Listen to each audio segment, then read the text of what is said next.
देखिए, मैं आपको बताऊं, डॉक्टर सुनील जोगी हमारे छोटे भाई हैं, पंडित आदमी हैं। मेहनत मैं कर रहा हूं और कार्यक्रम ऊपर चल रहा है। अरे भाई, मेरी शक्ल इतनी खराब है क्या? एक आधी लाइट तो डाल ले। मधु मोहिनी पहले खड़ा ही हुआ था हमारे भुवन मोहिनी के समय में ना। आप चिंता मत करो। और ये देखो भाई साहब इसके साथ बैठे हैं, इनको खंडर तक बता दिया तब भी ताली पीट रहे हैं। वो शर्म की बात थी जिसका आप आनंद ले रहे थे।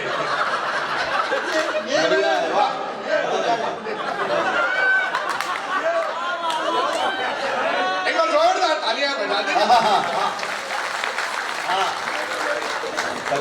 वाह, देखिए विधायक जी, बाकी लोगों ने तो काव्य पाठ किया। भुवन मोहिनी ने आपके सामने एक रेखा खींच दी कि आपने आगे भविष्य में करना क्या है। आप विधायक है, पर विधायक सोचता भी मैं क्या करूं जनता के लिए। उन्होंने बताया कि जितने भी महुए के पेड़ आपके विधानसभा क्षेत्र में हैं, उनके नीचे कुआं खोद दो। बढ़िया बात है भाई, ये बात ही बढ़िया। जोरदार तालियां देखो, बात तो बढ़िया निकाली है। और जहां कुएं हैं वहां अपने महुए के पेड़ उगा दो। आप 20 साल 25 साल तक और कुछ करने की सोचो ही मत, क्योंकि लोग दारू पी के पड़े रहेंगे। बस वोट देने वाले दिन को बताओ कि कुएं मैंने खुदवाए थे। और जब भी कभी से पहले लोग भुवन मोहिनी को जरूर बुलाओ, क्या पता अगली कोई और योजना लेके आ जाए। डॉक्टर सुनील जोगी मेरे छोटे भाई हैं, पंडित आदमी हैं। अच्छा, वैसे भी पंडित का सम्मान करना होता है आदमी को, ब्राह्मण का सम्मान हमारी संस्कृति में है। मुझे पूछने लगे एक दिन, ये बताओ कि पंडित समझदार होते कि सरदार? छोटे भाई, मैं बताओ क्या कह सकता हूँ। मैंने कहा पंडित समझदार होते हैं, उनके चोटी होती है और आकाश मार्ग से जो ज्ञान गंगा आती है वो सीधी की सीधी बुद्धि में प्रविष्ट हो जाता है। तो बोले एंटीना तो तुम्हारे भी लगा हुआ है, पगड़ी उतार के देख लो, पूरी की पूरी डिश रखी हुई है। मैंने कहा ज्ञान हमें आता है, थोक में आता है, पर समस्या क्या है कि दाढ़ी से अर्थ होके नीचे चला जाता है। तालियां मालिया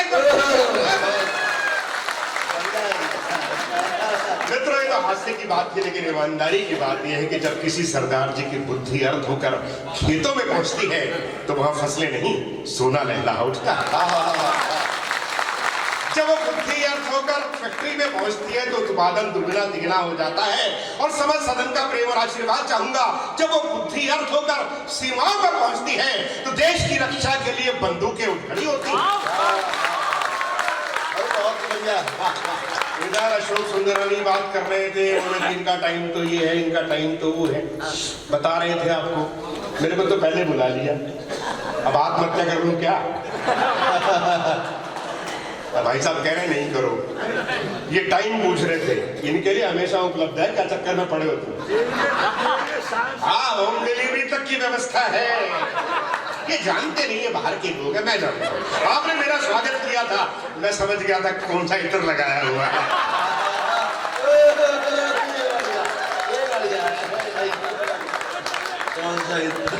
अच्छा, ये 12 बजे की बात कर रहे थे, 12 बजे की बात कर रहे थे। मैं आपको इसका सारा गणित समझाता हूँ और इसकी सारा इतिहास बताता हूँ। 12 बजे क्या है, भगवान राम का जन्म कब हुआ? ये बड़ा पवित्र अंक है। भगवान राम का जन्म हुआ दोपहर के 12 बजे। कृष्ण जी का कब हुआ? रात के 12 बजे। राम हुए त्रेता में, कृष्ण हुए द्वापर में। ये कलयुग चल रहा है, किसी और देवता ने अवतार लेना था, भाई सरदारों ने ले लिया। और दूसरी स्थिति आप देखें, घड़ी की 3 सुइयां हैं, सबसे तेज भागने वाली सुई है सेकंडों की, बहुसंख्यक हिंदू धर्म का प्रतिनिधित्व करती है। दूसरी है मिनटों वाली, मुस्लिम भाइयों के सेमाई है। तीसरी का पता नहीं लगता कि चल रही कि नहीं चल रही, घंटे वाली सरदारों के हिस्से में वो आई है। जहां तीनों सुइयां मिलती हैं वहां 12 बजते हैं।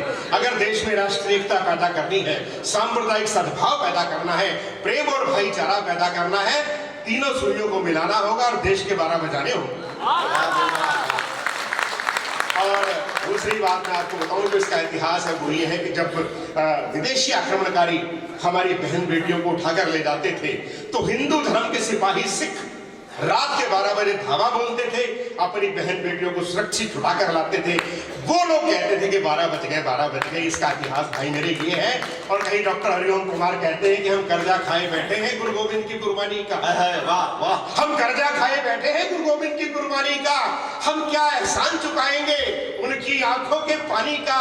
और हम उनकी पूजा करते हैं आजादी के आधारों में, जिनके आगे जिनके 2-2 बेटे छिन गए दीवारों में, जिनके आगे 2-2 बेटे छिन गए दीवारों में। और साहब मैं आपके साथ बात शुरू करता हूँ। वो हमारे रजनीकांत जी ने बात की थी माल्या वाल्या की, तो देखिए वहीं से शुरू करता हूँ। यौन किलिंग से प्रेम कथा फेल हो गई। ये कहाँ चला गया? मेरे सुझाव पर यही है ना, मैंने बाहर गया था मैं सिर्फ इसको सुझाव देने के लिए। अरे मैंने कुछ खाया पिया करो। बोला जी पड़ोसी का 5 लाख खा चुका और क्या खाऊं। यही स्थितियां होती हैं। ऑनर किलिंग से प्रेम कथा फेल हो गई, हत्यारों की तो अगले दिन ही फेल हो गई। अरबों का माल लूट के बोड़ गए विदेश, अरबों का माल लूट के उड़ गए विदेश। कुछ मुर्गी चोरों को यहाँ पे जेल हो गई, कुछ मुर्गी चोरों को यहाँ पे जेल हो गई। अच्छा आपने ये सुना होगा, मोदी जी ने हिंदी में बात करते हैं जैसे संयुक्त राष्ट्र संघ हो। अच्छा वो बताते हैं कि भाई हिंदी मैंने सीखी कहाँ से, वो गुजराती हैं लेकिन हिंदी कैसे सीखी। उन्होंने कहा मैं चाय बेचते बेचते हिंदी सीख गया। आपने पढ़ा होगा सुना होगा कि मैं चाय बेचते बेचते हिंदी सीख गया। इसमें क्या खास बात है? आधा पंजाब दारू पी पी के अंग्रेजी सीख गया। भाई को खास बात हो तो बताओ। अरे 2014 में जब मोदी जी पहली बार चुने गए तो भारतीय जनता पार्टी के कार्यकर्ताओं ने नमो टी स्टॉल करके चाय की जो है स्टॉल लगाई और मुफ्त में चाय पिलाई। आइए चाय पीजिए, मोदी जी कभी चाय बेचा करते थे। तो एक शराबी पड़ा हुआ था परले किनारे में। वो बोला मोदी जी अगर 7-8 दिन किसी शराब के ठेके पे भी काम कर लेते तो उनका क्या बिगड़ जाना था। हर आदमी अपने अपने फायदे की सोचता है, हर आदमी अपने अपनी बात सोचता है। और वो एक बच्चा बोला जी रिस्की के गिलास में। हाँ, अरे पत्नी अपने पति से बोली जब तुम अंग्रेजी पी के आते हो ना तो मुझे परी कहते हो, देसी पी के आते हो तो रानी कहते हो। आज कमबख्त कौन सी शराब पी के आए जो चुड़ैल चुड़ैल कह रहे हो। मैं अंग्रेजी पी के आते हो परी कहते हो, देसी पी के आते हो तो रानी कहते हो। आज कौन सी पी है जो चुड़ैल। अगले का ट्रेन नहीं चल रहा। मैं लेकिन इस मंच से ये बात कहना चाहूंगा कि शराब बुरी चीज है, आओ इसे खत्म करें। शराब बुरी चीज है, आओ इसे खत्म करें। एक बोतल तुम करो, एक बोतल हम करें। अरे उसका अर्थ समझिए, वही बात है कि एक बोतल फोड़कर आप नाली में बहाइए, एक बोतल मैं इस तरह करके स्थितियां हैं, वैसे नहीं है। और मैं आपको एक छोटी सी रचना देखिए कि ग्राहक ने 500 का नोट दुकानदार की ओर बढ़ाया। ग्राहक ने 500 का नोट दुकानदार की ओर बढ़ाया। दुकानदार ने जांचा परखा और नकली कहके वापस लौटाया। तो ग्राहक बोला ये नोट मुझे मंत्री जी के भागा तो ठीक है, लेकिन इस नोट में गांधी जी की आंखों में आंसू है। लेकिन इस नोट में गांधी जी की आंखों में आंसू है। तो ग्राहक बोला ठीक कहते हो, तुम ठीक कह रहे हो। प्रजातंत्र के आकाश में काले बादल घिर रहे हैं। कि तुम ठीक कहते हो, प्रजातंत्र के आकाश में काले बादल घिर रहे हैं। ये नोट मुझे वोट देने के बदले में मिला है, शायद इसीलिए गांधी जी की आंखों से आंसू गिर रहे हैं, शायद इसीलिए गांधी जी। और देखिएगा कचरा ही है जिसमें मरीज को टेबल पर लेटाया और बिना वस्त्र हटाए ही इंजेक्शन लगाया। और जब मरीज ने सुई न चुभने, दर्द न होने की शिकायत की तो डॉक्टर ने जोर का कहकहा लगाया। बोला हमारे टीके से दर्द का होना, अरे हमारे टीके से दर्द का होना, हमारी सुई से मरीज का रोना इतना आसान नहीं है। ये डॉक्टर जीवनलाल का क्लिनिक है, किसी नौसिखिए की दुकान नहीं है। तो आश्वस्त होकर मरीज ने पैसे देने के लिए जैसे ही पर्स खोला, उसके चेहरे पर मुर्दनी छा गई। उसके चेहरे पर मुर्दनी छा गई। इंजेक्शन नोटों में घुस गया और दवा पर्स में आ गई। और व्यंग देखिए आप इसी प्रकार सरकारी अनुदान की राशि अपना अलग चमत्कार दिखलाती है। किसी प्रकार सरकारी ग्रांट की राशि अपना अलग चमत्कार दिखलाती है। जिसे गरीब की धमनियों में पहुंचना चाहिए, वो इंजेक्शन की दवाई की तरह दलालों के पर्स में पहुंच जाती है। देश के लिए कहा जाता है कि सब पढ़े, लोग पढ़े और आगे बढ़े। समस्या क्या होती है, अनपढ़ता से क्या समस्या हो जाती है कि एक बार जो है सुनील योगी जी के घर के बाहर एक पेंटर बैठा करता था गली के बाहर। अच्छा, उसके बाद बड़े अच्छे अच्छे बोर्ड बनने के लिए आए। एक नाई, एक हेयर ड्रेसर बोर्ड देगा लिखने के लिए, या बढ़िया अजामत की जाती है। 2 बोर्ड फिल्म वाले देंगे लिखने के लिए, खतरों के खिलाड़ी बर्बाद करके रख देंगे। एक बोर्ड एक ऑर्केस्ट्रा कलाकार देंगे या लिखने के लिए, विवाह शादी और खुशी के मौके पर बुकिंग यही करवाई है। एक प्राइमरी स्कूल वालों ने भी बोर्ड दे दिया लिखने के लिए, government primary school. 2 board police वालों ने दे दी लिखने के लिए, पुलिस थाना, पुलिस नाका। और 2 बोर्ड रोडवेज वाले दे के लिखने के लिए, जेब कतरों से बचिए, कृपया खुले पैसे दीजिए। और सबके देखा देखी एक बोर्ड शमशान घाट वालों ने भी दे दिया लिखने के लिए, शमशान घाट। तो मैंने कहा हुआ क्या, और उसने बहुत बढ़िया बोर्ड बनाए, बहुत बढ़िया कलर कॉम्बिनेशन, बहुत बढ़िया कलर कंट्रास्ट। तो मैंने कहा हुआ क्या, बोला होना क्या था, उसके एक अनपढ़ नौकर था, उसकी जिम्मेवारी लगा दी। जब बोर्ड लगा के वो यहाँ का बोर्ड वहां लगाया, वहां का बोर्ड वहां लगाया। अब मजा लीजिए आप, पुलिस थाने के बाहर उसने बोर्ड लगा दिया, यहाँ बढ़िया हजामत की जाती है। रोडवेज की बस के पीछे लगा दिया, खतरों के खिलाड़ी। गवर्नमेंट प्राइमरी स्कूल के बाहर बोर्ड लगा दिया, बर्बाद करके रख देंगे। और कस्टा कलाकार के यहाँ बोर्ड लगा दिया, जेब कतरों से बचिए। पुलिस नाके के बाहर बोर्ड लगवा दिया, वहां लिखवा दिया, कृपया खुले पैसे दीजिए। और सबसे खतरनाक बोर्ड शमशान घाट के बाहर लगवा दिया, वहां लिखवा दिया, विवाह शादी और खुशी के मौके पर बुकिंग यही करवाइए। तालियां पर जोरदार बजाइए। अंग्रेजी की बात कर रहे हैं, डॉक्टर सुनील योगी अंग्रेजी की बात कर रहे हैं। मैं अंग्रेजी का लेक्चरर रहा, बाद में प्रिंसिपल बना, शिक्षा अधिकारी रहा। लेकिन अंग्रेजी बड़ी विकट भाषा है साहब, बड़ी टेढ़ी मेढ़ी भाषा है। मैं कार्ड बांटने चला गया शादी के कार्ड बांटने लगा, लौटने लगा तो सज्जन ने आवाज मारी, बोला बात सुन। मैंने कहा जी। बोले RSVP का अर्थ क्या होता है बता, तू तो अंग्रेजी का आदमी है। मैंने कहा देखिए जी, आदमी तो हूं अपनी पत्नी का, बाकी RSVP का अर्थ क्या होता है बता देता हूं। मैंने कहा RSVP का होता है रिप्लाई इफ यू प्लीज। बोले रिप्लाई तो ठीक बोल रहा है, से बाकी गड़बड़ कर रहा है। मैं कहा गड़बड़ नहीं कर रहा हूँ, ये फ्रेंच भाषा का शब्द है, इसको अंग्रेजी में यही कहते हैं। बोला जैसे रिप्लाई बताया ऐसे बता। मैंने कहा जैसे बता देता हूँ। मैंने कहा देखिए, ऊपर लड़के लड़की का नाम होता है, नीचे खास खास रिश्तेदारों के नाम लिखे होते हैं, और उसके ऊपर लिखा होता है RSVP। तो RSVP का मतलब हुआ रोएंगे सारे विवाह पीछे। कमाल करता है, शादी में तो खाना पीना चलता है, तू रोने धोने की बात कर रहा है। मैंने कहा खाना पीना चलता है तो RSVP का अर्थ है रोटी सब्जी वास्ते पधारो। बोला कमाल करते हो, शादी में बंद मिठाइयाँ होती है, कुछ सर्विस होती है। मैं कहा सर्विस की बात कर रहे हो तो RSVP का मतलब है रिमेम्बर सर्विस वेरी पुअर। तो बोला सर्विस पुअर होगी तो रिश्तेदार नाराज नहीं हो जाएंगे। मैंने कहा अपने पास इसका भी जुगाड़ है। RSVP का अर्थ है रिश्तेदारों सुधरो, रिश्तेदारों सुधरो वरना पिटोगे। तालियां वालियां देखो। आइए विधायक जी, बहुत बहुत देखिए विधायक जी के बारे में हमें पता लगा कि विधायक जी जो है, देखिए इतने युवा विधायक हैं और आप में लोकप्रिय हैं, सबके साथ बैठ के सबकी बात करने वाला आदमी जो है हमेशा जो है उसको वो प्रणम्य होता है। कमलनाथ जी जो है, इतना समय देश के अंदर कोई लगातार सांसद नहीं रहा होगा बिना ब्रेक के जितना वो रहे हैं। तो कोई ना कोई कारण रहा होगा, कोई ना कोई मोहब्बतें, कोई ना कोई सेवा का भाव है जिसके कारण जो है लोग उससे जुड़े हुए सभी। तो पता लगा कि सबने रावण का रोल किया। अब वो राम, रावण, शत्रुघ्न सारे जो है, लक्ष्मण और ये मेघनाथ और कुंभकर्ण सारे के सारे रामलीला में एक दिन इकट्ठे होते हैं। कब? जब आखिरी दिन होता है, कोई नेता जो है तीर चलाने आते हैं, तब होते हैं इकट्ठे। तो उस समय का दृश्य देखिए और मजा लीजिएगा। कि नेताजी के पांव से लिपट गया कुंभकर्ण, नेताजी के पांव से लिपट गया कुंभकर्ण। नेता बोला गंगा काहे उल्टी बहाते हैं, नेता बोला गंगा काहे उल्टी बहाते हैं। परम पूज्य आप हैं और कितने हैं मितव्ययी, 6 माह सोते बस एक दिन खाते हैं। कुंभकर्ण बोला आप ही हमारे देवता है, कुंभकर्ण बोला आप ही हमारे देवता है। किसी को ना दिखता है हर पल खाते हैं, किसी को ना दिखता है हर पल खाते हैं।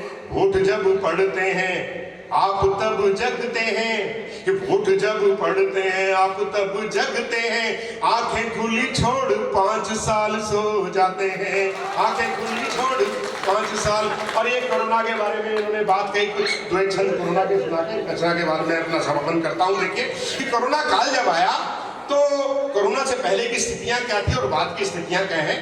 वो देखिएगा आप लॉकडाउन में क्या परिस्थितियां, उससे पहले की स्थितियां क्या थी कि कोरोना से पहले पति रसोई में घुसता तो पत्नी छिड़कती थी, देती मीठी गालियां, मैं मर गई हूं क्या, तुम ही पानी पिलाओगे, अपने आप पियोगे, बैठो, है ये होता था। और उसके बाद की स्थिति देखिए कि कोरोना से पहले पति रसोई में घुसता तो पत्नी छिड़कती थी, देती मीठी गालियां, दाल और सब्जी बनाता अब रोज वही, रोज चमकाता बैठ चम्मच और थालियां, घूंघट नकापुर के को जो कोसते थे, घूंघट नकापुर के को जो कोसते थे, मास्क पहनो तो बजाते वही अब तालियां, और कोविड की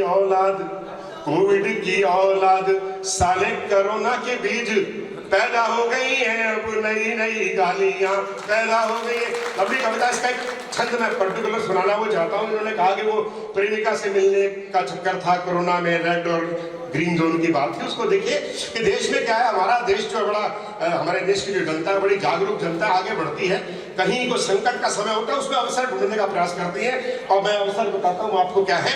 या बुदा के बादल घुमड़ कर आए जब, जनता ने अवसर उसमें बना लिया, लिपस्टिक नेल पॉलिश जो बनाया करते थे, प्लांट सैनिटाइजर का उनने लगा लिया, बंद हो गए जब जिम और रेस्तरां तो, बंद हो गए जब जिम और रेस्तरां तो, गलियों में सब्जी का ठेला भी लगा लिया। और स्थिति देखिए क्या है कि प्रेमिका क्वारंटाइन है, उसको कोरोना हुआ है, और प्रेमी ने उससे मिलना, प्रेमी कैसे मिलने में सफल होता है, ये देखो चीज बिना किसी डंडे के, बिना किसी बात के, बिना किसी पुलिस के सहयोग के कैसे मिलता है। देखिए गलियों में सब्जी का ठेला भी लगा लिया, और क्वारंटाइन प्रेमिका को पीपी किट पहन के कमरे में उसके ही गले से लगा लिया, कमरे में उसके ही गले। और एक आपके लिए रचना पढ़ते हैं, मैं अपना स्थान ग्रहण करता हूँ। देखिए मित्रों, ये क्या स्थिति कि जब ये मोबाइल पे रिंगटोन और हेलो ट्यून चली तो मेरी पत्नी ने कहा कि तुम भी रिंगटोन लगा लो, हेलो ट्यून से लगा लो। अब जिस उम्र में मैं हूँ और जो कुछ लोग आगे बैठे हैं मानना नहीं चाहते कि जिस उम्र में वो भी हैं, वही तो चक्कर है भाई, मानना ना मानना अलग बात होती है। तो उनके लिए ये जो स्थितियां बड़ी विकट होती है, वो स्टेटस को में रहना चाहते हैं, जिस स्थिति में उसी में रहना चाहते हैं। मैं एक बात आपको और बताना चाहता हूं कि जो ये मेरी पीढ़ी के लोग हैं बड़े दुर्भाग्यशाली हैं। आनंद जी आप उसी में शामिल हैं। बड़े दुर्भाग्यशाली इसलिए साहब की एक गाना आया, जब हम एक गाना आपने सुना होगा, ये पिछले 3-4 साल पहले आया था गाना कि my name is Sheila, Sheila की जवानी, है ना, मतलब 3-4 साल पहले शीला जवान। और जो बुजुर्ग बैठे हैं वो उनके समय में गाना आया था रेशमा जवान हो गई। अब समस्या क्या है कि जब रेशमा जवान हुई तब हम बच्चे हुआ करते थे, जब शीला जवान हुई तो हमारे बच्चे जवान हो गए। ना हमारा नंबर तब लगा, ना हमारा नंबर अब लगा। उस दुर्भाग्यशाली पीढ़ी का प्रतिनिधित्व करते हैं। तो हमने कहा पंगा मत लो, पत्नी कह रही है तो लगा लो। मैंने डॉक्टर सुनील योगी को फोन किया, मैंने कहा भाई ये रिंगटोन होती क्या है बताओ। ये बोले भाई साहब ऐसा है कि जब आपके मोबाइल पे कोई फोन करता है तो आपको घंटी की बजाय गीत सुनाई पड़ते हैं, रिंगटोन कहलाती है। मैंने और पता किया, वो एक दुल्हन की विदाई चल रही थी, दूल्हे के मोबाइल पर रिंगटोन बजी, दिल में छुपा के प्यार का तूफान ले चले, हम आज अपनी मौत का सामान ले चले। विदाई बाद में हुई, पिटाई पहले। ससुराल वालों ने बड़ी तबियत से पीटा, मुझे लगा खतरा है और पता करना चाहिए, डॉक्टर साहब की बात पे सीधे सीधे विश्वास नहीं करना चाहिए। मैंने और पता किया था, एक शव यात्रा जा रही थी, जिसने कंधा दे रखा था, उसका मोबाइल बजा, रिंगटोन बजी, अकेले अकेले कहाँ जा रहे हैं, हमें साथ ले लो जहाँ जा रहे हैं। अच्छा वो शव यात्रा एक कब्रिस्तान से होकर गुजरी, एक कांधे का पैर जो है कब्र पे पड़ा, दूसरे के मोबाइल में रिंगटोन बजी, झलक दिखला जा, एक बार आ जा। मुझे लगा खतरा है, गड़बड़ है। मैंने डॉक्टर रजनीकांत को फोन किया, मैंने कहा कि ये जो हेलो ट्यून्स क्या होती है। बोला ऐसा है भाई साहब कि जब आपके मोबाइल पे कोई फोन करता है तो फोन करने वाले को घंटी की बजाय गीत सुनाई पड़ते हैं, इसे हेलो ट्यून्स कहते हैं। लेकिन ध्यान रहे इसमें 30 रुपए महीना लगता है। मैंने कहा सरदार को बेवकूफ समझ लिया क्या, भाई पैसे मैं खर्चूं, गाना अगला सुने। मैंने कहा बेटा तो मैंने फ्री का काम किया। फ्री में क्या था कि जैसे ही मैंने रिंगटोन के लिए बेबी डॉल में सोने दी, एक धार्मिक गीत आया था जिस पर सनी लियोनी नामक एक सन्यासी ने नृत्य करके दिखाया था, आपके संज्ञान में होगा कि जैसे ही मैंने रिंगटोन के लिए बेबी डॉल में सोने दी वाले गीत को छोड़कर गायत्री मंत्र को चुना, पत्नी ने पोंगा पंडित कहते हुए अपना सर धुना, नाराज हो गई। उसे खुश करना था तो मैंने हेलो ट्यून जोर लगा दी। विधायक जी, उससे फायदा क्या हुआ कि जब भी मेरा मोबाइल बजता रिंगटोन में मुझे गायत्री मंत्र सुनाता, लेकिन फोन करने वाले को 4 बोतल वोदका का आनंद आता। पत्नी खुश हो गई तो पत्नी को खुश करने के चक्कर में मैं गीत बदलने लगा 8 घंटे। बस यहीं से पैदा हो गए नए नए टंटे। मैंने गीत लगाया कि मैं रंग शरबतों का, तू मीठे घाट का पानी, मैं रंग शरबतों का, तू मीठे घाट का पानी, मुझे खुद में घोल ले तो मेरे यार बात बन जानी, मैं रंग शरबतों का। अरे पत्नी नाराज थी, उसने गीत के बदले में क्या गीत लगाया कि मैं जूस हूँ लीची का, तू हैंड पंप का पानी। तालियां वालियां बजा दीजिए भाई, पीछे वाले तो फुर्सत में बैठे, बहुत देर से ताली की बजाय पर हाथ खड़े करके जोरदार तालियां बजा के बताइए ताकि आगे बढ़ा जाए कि मैं जूस हूँ लीची का, तू हैंड पंप का पानी, जो मिला दिए दोनों फीकी लस्सी बन जानी। अच्छा, मैंने गीत बदला कि मैंने तेरे लिए ही 7 रंग के सपने चुने, मैंने तेरे लिए ही 7 रंग के सपने चुने। पत्नी बोली कल मुही कौन है वो बता दो हम भी सुने। तब मैंने फिर गीत बदला कि अगर तुम मिल जाओ जमाना छोड़ देंगे हम, अगर तुम मिल जाओ जमाना छोड़ देंगे हम। वो बोली पता तुम लिखवा दो, दांत सब तोड़ देंगे हम, पता तुम लिखवा दो, दांत सब तोड़ देंगे हम। मैंने फिर गीत बदला 100 बार जन्म लेंगे, 100 बार फना होंगे, ऐ जाने वफा फिर भी हम तुम न जुदा होंगे, 100 बार जन्म लेंगे।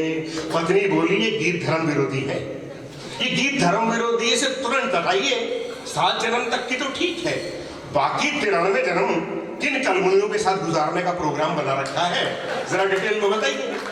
मैंने फिर गीत बदला कि हमें तुमसे प्यार कितना ये हम नहीं जानते, मगर जी नहीं सकते तुम्हारे बिना। पत्नी ने गीत ना, कोई बात नहीं, मैं तो आभार व्यक्त करता हूँ जिसने मुझे देखकर इस उम्र में सीटी बजाई है, लेकिन तुम्हारा बेटा भविष्य मुझे खतरे में लग रहा है। ये नागपुर से लेकर जबलपुर से लेकर शहडोल तक तेरे को बेटा को रिश्ता देने को नहीं तैयार होगा, ये गारंटी बात है। अगर तू शादीशुदा तो सुबह सुबह तेरी पत्नी कहीं ना कहीं आत्महत्या करे मिलेगी, बोले कहाँ मरता है। खैर आप देखिए, हाँ तो फिर वो पत्नी ने गीत के बदले में गीत लगाया, पत्नी ने गीत के बदले में गीत लगाया। अगर आपको गीत लगे अच्छा तो तालियों के ताल दीजिएगा। पत्नी ने गीत लगाया सजन रे झूठ मत बोलो, खुदा के पास जाना है, न हाथी है न घोड़ा है, वहां पैदल ही जाना है, सजन रे झूठ मत बोलो। तो थकार कर मैंने नारी स्वर में गीत लगाया कि मन 7 समंदर डोल गया, जो तू आंखों से बोल गया, ले तेरी हो गई यार सजना वे सजना, ले तेरी हो गई यार सजना वे सजना। पत्नी बोली ये चालबाजियां छोड़कर गायत्री मंत्र ही लगा लो, ये चालबाजियां छोड़कर गायत्री मंत्र ही लगा लो, अब उसी को जपना। और मित्रों आजकल पत्नी प्रसन्न है, नहीं करती कोई किस्सा, आजकल पत्नी प्रसन्न है, नहीं करती कोई किस्सा, क्योंकि मैंने रिंगटोन में लगा रखा है गायत्री मंत्र और हेलो ट्यून्स में लगा ली है हनुमान चालीसा, हेलो ट्यून्स में लगा ली। बहुत बहुत धन्यवाद, बहुत बढ़िया कवि सम्मेलन चल रहा है। हमारे भाई अंजू जी आ गए हैं, उनका भी स्वागत है। बहुत बढ़िया होटल आपका बनाया है आपने, आदित्य रेजिडेंसी। बहुत कवियों का ख्याल रखते हैं, ऐसे लोग खुशी होती है कि पांडुरना में हैं। मैं क्रम को आगे बढ़ाता हूँ। बहुत बढ़िया मंजीत सिंह ने सुनाया, हाफ रहे लेकिन गाना नहीं छोड़ा। कोई गाना गाएंगे पूरी मेहनत की दो, पसीने बहाया और खूब आपको हंसाया। मुझे क्या है ना कि आजकल तो मशीनें तक हंसाती हैं। जब सम्मान मिला एक किस्सा याद आता है, मैं संपत जी को बुलाता हूँ। विधायक जी जब मुझे पद्मश्री मिला उस समय तो मित्रों ने कहा कि मिठाई खिलाओ। हमारा एक कवि है मुन्ना बैटरी, ये सब बातें बताता है, मैं उसी की बताता हूँ। मित्रों ने कहा कि मिठाई खिलाओ, तो मैंने मिठाई के लिए हल्दीराम को फोन लगाया। हल्दीराम से आवाज आई, हल्दीराम में आपका स्वागत है, मिठाई के लिए 1 दबाएं, रेवड़ी गजक के लिए 2 दबाएं, नमकीन के लिए 3 दबाएं। मुझे मिठाई चाहिए थी, मैंने 1 वाला बटन दबा दिया। फिर आवाज आई, लड्डू के लिए 1 दबाएं, काजू कतरी के लिए 2 दबाएं और बर्फी के लिए 3 दबाएं। मैंने फिर लड्डू चाहिए थे, फिर 1 बटन दबा दिया, 1 वाला। फिर आवाज आई, बूंदी के लड्डू के लिए 1 दबाएं, बेसन के लड्डू के लिए 2 दबाएं, मेवे के लड्डू के लिए 3 दबाएं, बटन दबा दिया। फिर आवाज आई, 1 किलो के लिए 1 दबाएं, 10 किलो के लिए 2 दबाएं, 100 किलो के लिए 3 दबाएं। मुझसे गलती से 1 किलो की बजाय 3 वाला बटन दब गया, ऑर्डर हो गया 100 किलो। मैंने घबरा के रिसीवर रख दिया, का पीछा छूटा, लेकिन वहां तो नंबर आ गया मशीन पे। 10 मिनट बाद असली महिला का फोन आया। उसने कहा, हल्दीराम से बोल रही हूँ, अभी अभी आपके यहाँ से 100 किलो लड्डू का ऑर्डर दिया गया है, माल तैयार है, कहाँ भिजवाना है बताएं। मैंने कहा, मैडम हमने तो कोई ऑर्डर नहीं दिया, हम घर में 9 भाई बहन हैं। बड़े वाले से बात करने के लिए 1 दबाएं, उससे छोटे से बात करने के लिए 2 दबाएं, और जब तक सही भाई ना मिले दबाती जाएं, दबाती जाएं, दबाती जाएं। आप सब मिलकर तालियां बजाएं और तब तक बजाते जाएं जब तक संपर्क सरल आपके बीच।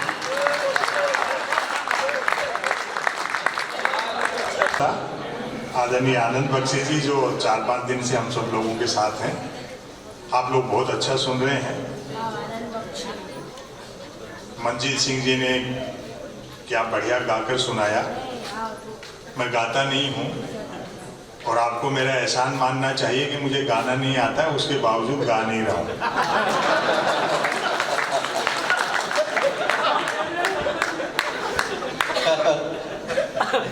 सरस्वती वंदना थी बहुत बढ़िया, वन मोहनी जी ने सुनाई। आजकल इस तरह के अच्छे कवि बहुत बढ़िया टीम संयोजित की है। इधर जो दाएं बाएं बैठना ही नहीं चाहता, जिस पे लेट नहीं सकता। वन मोहनी जी ने बढ़िया वंदना सुनाई, सरस्वती वंदना। पिछले दिनों में एक कवि सम्मेलन में ऐसे ही फंसा, कवयित्री ने सरस्वती वंदना की, बहुत बेसुरा गा रही थी और वंदना के बोल थे, माँ मुझे स्वर का ज्ञान दे। मैंने कहा, भाई वंदना अपनी जगह है, मांग वाजिब है। हाँ। बड़ी ठीक यार, हम तो हमेशा विपक्ष में ही रहेंगे क्या? ऐसा नहीं है, समय आएगा आप लोगों का भी, ये सब उतार चढ़ाव चलते रहते हैं। हर चीज की एक काल अवधि होती है।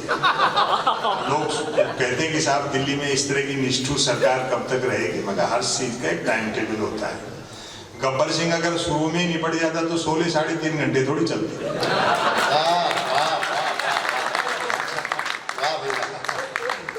धीरे धीरे अब किसानों ने बुखार उतार दिया ना।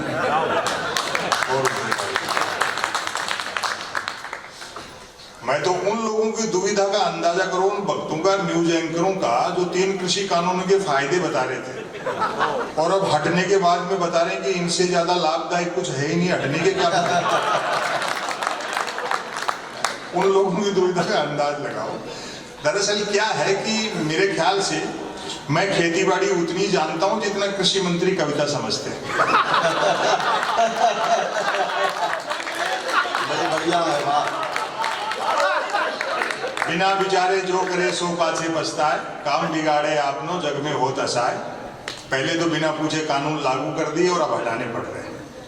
गवर्नमेंट की हालत ऐसी है, केंद्र सरकार की, प्रवेश निःशुल्क और निकलने के 100 रुपए। अभी हो रहेंगी चीजें सामने। हाँ, ये सब अप्रासंगिक और इस तरह की चीजें करते हैं बेतुकी। जब सरकार ने डीडी किसान चैनल लॉन्च किया तो उसके ब्रांड एम्बेसडर बनाए गए अमिताभ बच्चन। सरकार वैसे पॉजिटिव भी सोचती है, ऐसा नहीं है, मैं बताता हूँ कैसे सोचती है। डीडी किसान चैनल के ब्रांड एम्बेसडर बनाए गए अमिताभ बच्चन। तो किसी ने कहा कि यार अमिताभ बच्चन का खेती किसानी से क्या लेना देना। मैंने कहा सरकार समझदार है, उसने सोच समझ के बनाया है कि भाई फसल में दाने भले ही न लगे, पौधे तो लंबे हों।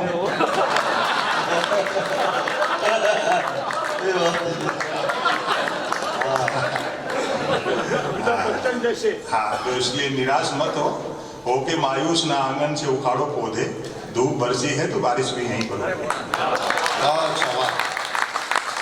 लोग अक्सर मुझसे कहते हैं आजकल थोड़ा बहसबाजी तो कम हो गई, उनको भी एहसास होना शुरू हो गया ना, भाई भक्तों के लिए पेट्रोल पंप अलग से थोड़ी खुलेंगे।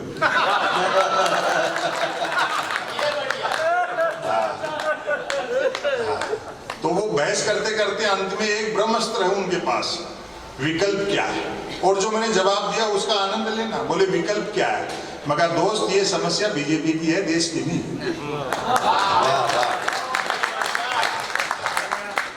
देश जो है प्यार मोहब्बत से चलता है। लोग बहुत मन से सुन रहे हैं। माताओं बहनों को लेकर के भी इन कवियों ने खूब आनंद दिए, आप सब लोगों को हंसी मजाक की बातें की। दरअसल मेरा मत थोड़ा दूसरा है। स्त्री शक्ति जो है उसका त्याग और समर्पण संसार में सबसे बड़ा है। उसमें भी भारतीय स्त्री का, भली महिला का तो कोई जवाब ही नहीं। वो पति ने डींग हाँकते हुए कहा पत्नी से मेरा बड़ापन देख तो तेरे से बिना देखे शादी कर ली। पत्नी बोली मेरी भी हिम्मत देख जो तेरे को देखने के बाद भी मना नहीं किया।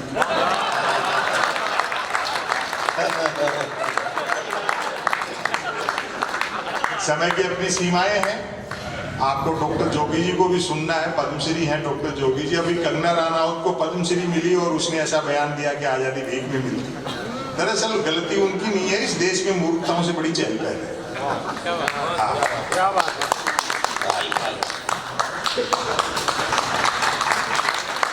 इच्छा तो इनकी उस समय भी माला लेकर आने की थी जब भुवन मोहिनी पड़ गई, लेकिन वो इच्छा दबी हुई अब प्रकट हुई। बहुत अच्छा। हो सकता है भुवन मोहिनी ने इशारा कर दिया हो कोई इन्हीं को पहना देना, अपनी ही मानी जाएगी।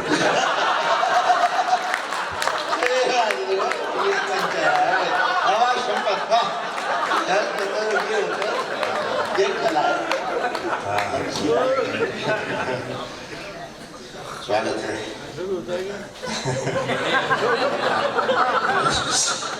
दरअसल क्या है कि पहले पद्मश्री काम देखकर दी जाती थी और अब पद्मश्री देने के बाद ये होता है अब काम करके दिखाना है। वो भली महिला लग गई काम पे, उसकी क्या गलती। आचार्य रामचंद्र शुक्ल ने एक बहुत अच्छी बात कही कि सच्ची शिक्षा वो है कि व्यर्थ की बातों को जानते हुए भी अनजान बने रहना। ऐसी चीजों में ज्यादा दिमाग लगाना नहीं चाहिए। देश परिवर्तन के दौर से गुजर रहा है। क्या खूबसूरत सरकार है साहब, देखो क्या दबंगई से चलती है। घर में घुस रहे मल्टीनेशनल और सवाल खड़े करो तो एंटी नेशनल।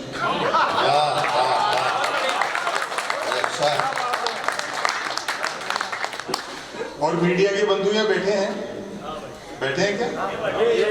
अच्छा ठीक है।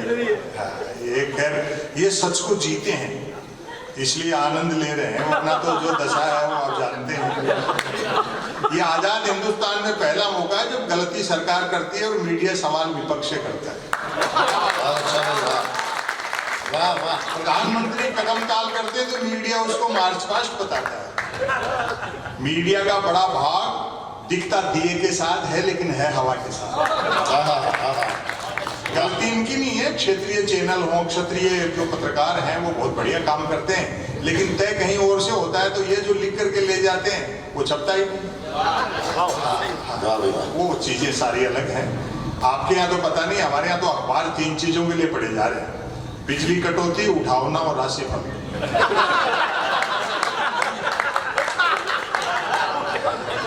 और रोज नए निकलते।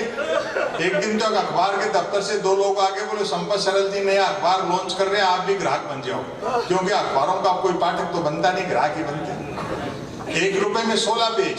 और जो मैंने जवाब दिया 1 रुपए में 16 पेज, मैंने कहा भैया रुपए चाहे 1 की जगह 2 ले जाए लेकिन 16 पेज खाली दे जाएगा।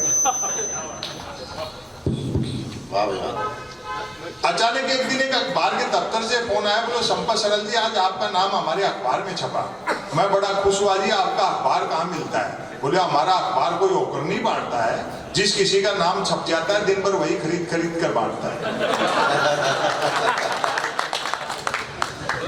और वो टेलीविजन पे बहस देखते हो आप प्राइम टाइम में? जैसे किसी जमाने में अवध के नवाब मुर्गे लड़ाते थे। 4 जन बहसी आते हैं, एक मुद्दे का समर्थक, दूसरा मुद्दे का विरोधी, तीसरा बुद्धिजीवी दोनों को हड़काने वाला और चौथा एंकर तीनों को भड़काने वाला। और आपके हाथ उठेंगे। चौथा एंकर तीनों को भड़काने वाला, बहस होनी होती है गरीबी की रेखा पर और करते रहते हैं रेखा की गरीबी पर। वाह वाह वाह। देश के जो बुनियादी मुद्दे हैं उनकी तरफ किसी का ध्यान नहीं है। अब पता नहीं वो डरे हुए हैं या कोई लालच का जाल फेंक दिया, उनकी सब वो चीजें जाने। लेकिन कुछ चीजें बदली भी हैं, जैसे इंडिया डिजिटल हो गया, वो तो अपने को मानना पड़ेगा। आदमी न सिर्फ 1 करोड़ का लोन 59 मिनट में ले सकता है, बल्कि 59 करोड़ का लोन लेकर के 1 मिनट में भाग भी सकता है। वाह वाह वाह वाह, ये बहुत अच्छा। और व्यापार तो इतना आसान हो गया कि कोई भी आदमी किसी भी समय कोई भी व्यापार कर सकता है। अभी तो पिछले दिनों में दवा की दुकान पे गया, तबीयत खराब नहीं थी, दरअसल एक एक्सपायरी डेट की दवाइयों पे डिस्काउंट चल रहा था। संयोग से उस दिन धनतेरस थी, मुझे ध्यान नहीं था। दुकानदार ने कहा कि आज के दिन भी बीमार पड़ गए क्या? तो मैंने बात संभाली, मैंने कहा जी दरअसल तबीयत खराब नहीं है, 2 कारण से आया हूँ। एक तो धनतेरस के दिन कुछ ना कुछ खरीदने का रिवाज है, और दूसरा आज के दिन पूरे दुकान में बाजार में आप ही के यहाँ सबसे कम भीड़ थी। तो वो भी मजाक पे उतर गए, बोले यार ठीक करे हो। दूसरे दुकानदारों को बिक्री देखकर मैं भी सोच रहा था एक दिन के लिए दवा की दुकान के आगे मैं भी थोड़े से बर्तन लगा लेता तो 2 पैसे ठीक से कमा लेता। वो 10 दुकान छोड़ करके सिंह साहब मेडिकल वाले, वो तो दीपावली में पटाखे बेचते हैं। मैंने कहा सिंह साहब के पास पटाखे बेचने का लाइसेंस है क्या? बोले लाइसेंस ही पटाखे बेचने का है, बिना लाइसेंस के तो वो दवाइयां बेच रहे। वही सब चल रहा है। भ्रष्टाचार में जरूर अंतर आया है, रेट डबल हो गए, गारंटी आती है। और व्यापम का उदाहरण तो आपके सामने, इससे बड़ा तो कोई क्या करप्शन का उदाहरण होगा। मैं व्यापम समझाता हूं आपको। आवेदन एक ने किया, परीक्षा में दूसरा बैठा, इंटरव्यू तीसरे ने फेस किया, नौकरी मिली चौथे को और करता रहा 5वां। वेतन छठे ने उठाया और पेंशन हुई 7वें की। और अब आपकी तालियां उठेंगी, पेंशन हुई 7वें की, जबकि 7वें की डेथ तभी हो गई थी जब पहले ने अप्लाई किया था।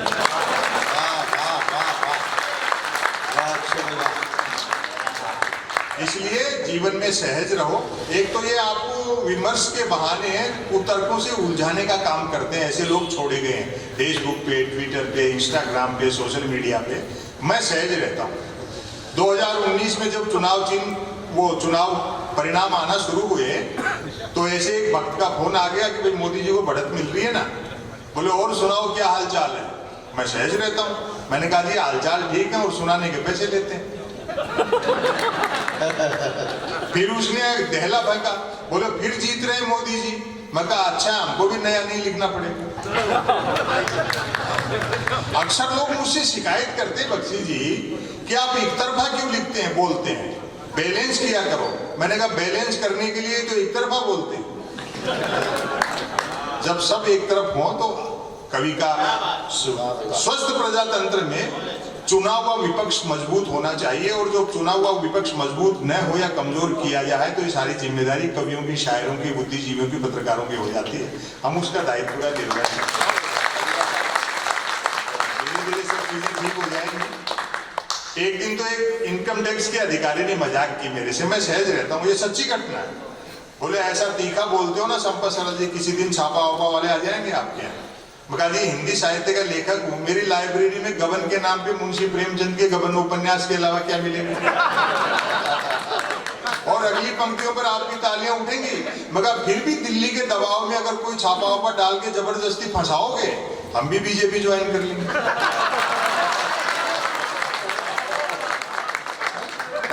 मतलब गैर भाजपाई पार्टियों में कोई भी भ्रष्ट और आपराधिक छवि का आदमी हो, बीजेपी में शामिल होते ही उज्जवल हो जाता है। शायद यही प्रधानमंत्री की उज्ज्वला योजना है।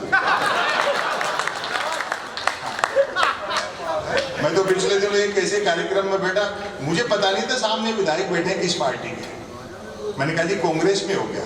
बोलो नहीं बीजेपी में है, कांग्रेस में घंटे भर पहले थे। विश्व की सबसे बड़ी पार्टी अपने आप को मानने वाली कांग्रेस में तोड़फोड़ कर रही है।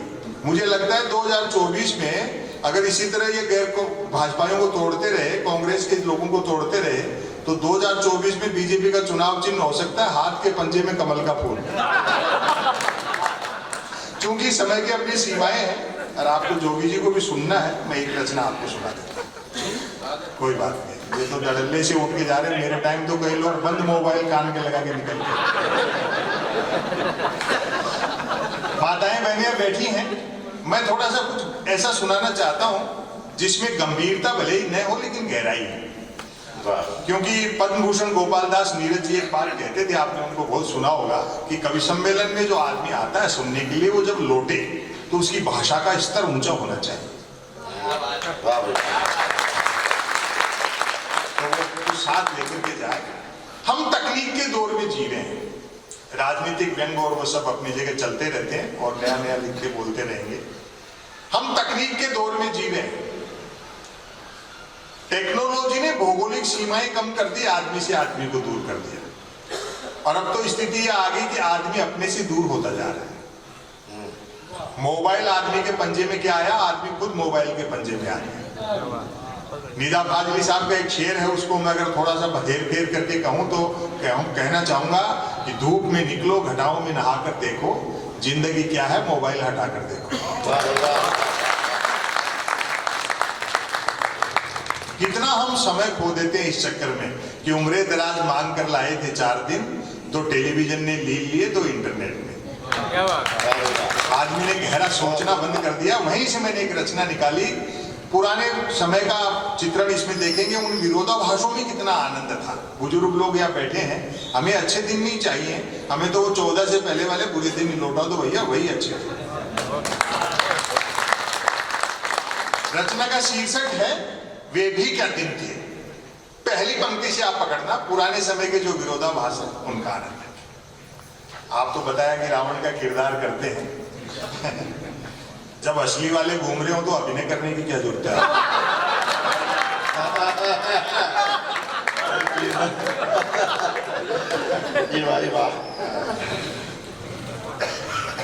वे भी क्या दिन थे, पहली पंक्ति से पकड़ना, मैं बुजुर्गों को समर्पित करता हूं। वे भी क्या दिन थे जब घड़ी एक आध के पास होती थी और समय सबके पास था। अब आप रंग में आ जाओ।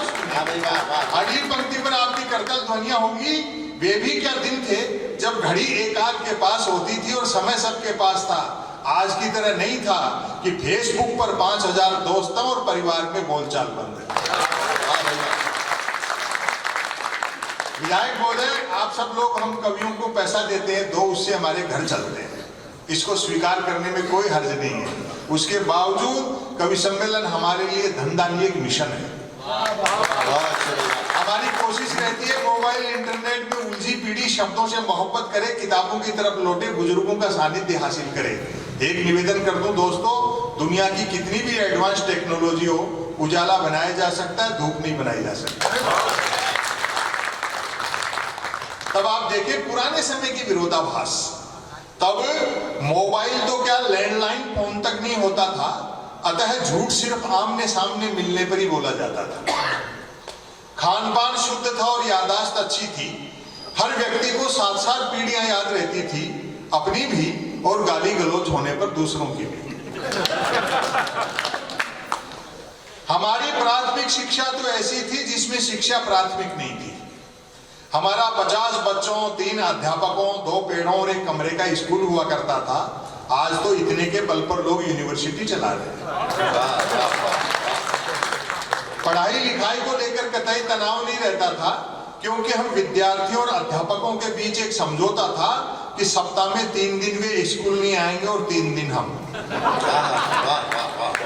बोलचाल में राजस्थानी का इस्तेमाल होता था। जैसे आप अपनी मातृभाषा बोलते हैं, चाहे वो मराठी हो चाहे यहाँ की जो लोकल भाषा होगी, बोलचाल में राजस्थानी का इस्तेमाल होता था। हिंदी सिर्फ शहरों तक सीमित थी, और अगली पंक्तियों पर आप आनंद लेंगे, हिंदी सिर्फ शहरों तक सीमित थी और अंग्रेजी तो पीने के बाद ही बोली जाती है। कई प्रकार के खेल कूद थे। अब तो बच्चे गेम के नाम पर वीडियो गेम खेलते हैं। बच्चे भी क्या करें, खो खो, कुश्ती और कबड्डी तो संसद विधानसभाओं में चलेगी। बाकी खेलों को क्रिकेट ने बाउंड्री लाइन से बाहर कर रखा है। जो चैनल खोलो क्रिकेट। एक दिन तो टाइम पास के लिए मैं भी देख रहा था, तो कमेंटेटर ने बड़ी ऊंची फेंकी, जब से धवन और कोहली ने मूछें रखी हैं तब से धुआंधार परफॉर्म कर रहे हैं। मेरे उस दिन समझ में आई कि दुनिया में महिला क्रिकेट क्यों पिछड़ा हुआ है।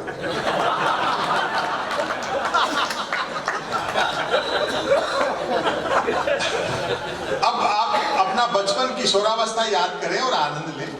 हालांकि क्रिकेट तब भी खेला जाता था, बैट का मालिक बैटिंग करता था और बॉल का मालिक बॉलिंग। फील्डर भी यही दो होते थे। बैट टच न होने पर फेंकी हुई गेंद फेंकने वाले को लानी पड़ती थी। एक ओवर कुल कितनी गेंदों का होगा ये गेंद का मालिक तय करता था। बल्लेबाज पहले गेंद बीटता था, फिर मूड के अनुसार भागकर या चलकर रन बनाता था, तत्पश्चात गेंद लाता था। अब आपकी तालियां उठेंगी। तत्पश्चात गेंद लाता था। ऐसा भी होता रहता था कि बल्लेबाज की दिन भर गेंद लाने की इच्छा नहीं रहती थी और वह दिन भर रन ही बनाता रहता था। हम आवारा पूंजीवाद के दौर में जी रहे, जिसने मनुष्य के भीतर असुरक्षा बोध भर दिया। प्रजातंत्र की शक्ल में राजतंत्र चल रहे हैं पूरी दुनिया में। आप देख ले, वो तो बाइडेन के आने से अमेरिका बच गया, वरना ट्रंप हो, अपने वाले हो, जिनपिंग हो, पुतिन हो, बोल्सोनारो हो, किसी भी देश के राष्ट्राध्यक्ष को देख लो, अमूमन आपको लगता है कि जनता राजा का चुनाव करती है। ऐसा नहीं है। 10-12 मल्टीनेशनल कंपनियां मिलकर जिसमें चाबी भर देती है, वो खिलौना चल पड़ता है। तब आप देखें, लोग भूखे उठते तो थे किंतु भूखे सोते नहीं थे। महंगाई बिल्कुल नहीं थी। ईमान के अलावा सब कुछ सस्ता था। और सस्ताई का अंदाजा आप इसी से लगा ले कि फिल्मों में हीरोइनों को पैसा कम मिलता था तो भी कपड़े पूरे पहनते थे। उन दिनों रामलीलाएं मनोरंजन का प्रमुख साधन हुआ करती थी। आप तो रामलीला में किरदार करते हो और समय किस तरह से हिसाब लेते हैं। देखो आप, लाल कृष्ण आडवाणी जी को अब आकर के समझ में आया ना कि राम किसी मठ में नहीं घट में रहते। वो राम भी जानता है कि कौन मेरा राजनीतिक इस्तेमाल कर रहा है और कौन मेरी सच्ची भक्ति कर रहा है। आडवाणी जी को थोड़ी पता था कि मोदी जी पांव छूने के बहाने जमीन खींच लें। उन दिनों रामलीलाएं मनोरंजन का प्रमुख साधन हुआ करती थी, जिनमें महिला पात्रों का रोल भी पुरुष ही किया करते थे। रामलीला वालों का गले मिलने और गले पड़ने का समय अलग अलग होता था। रामलीला मंडली गांव की धर्मशाला में ठहरती थी। हम बच्चे दिन में धर्मशाला में जाकर देखते थे कि गत रात ही एक दूसरे के जानी दुश्मन रहे पाली और सुग्रीव साथ साथ ताशपत्ती खेल रहे। शूरपनखा मंथरा के लिए चाय बना रहा है और हर पुरुष की जो घर में औकात है, चटाई पर बैठा रावण रात को आरती में आए पैसों का हिसाब मंदोदरी को दे रहा है।